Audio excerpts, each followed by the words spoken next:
চাপ দাও। এই তো থাইমা গেছে। যতক্ষণ রোহানি নিজে শক্তি করে চাপ না দিবে এভাবেই পাওটা কাঁপে মাঝে মাঝেই। বাম সাইডেরটা বেশি হয়, আজকে ডাইন সাইডে এটাও হইল।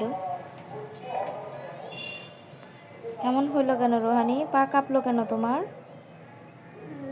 পা কাঁপলো কেন? ইচ্ছে করে করতে পারো? দেখি আবার করো দেখি। এই যে এবার দুনো পাই শুরু হয়ে গেছে। হাই শোনা চাপ দাও দেখি।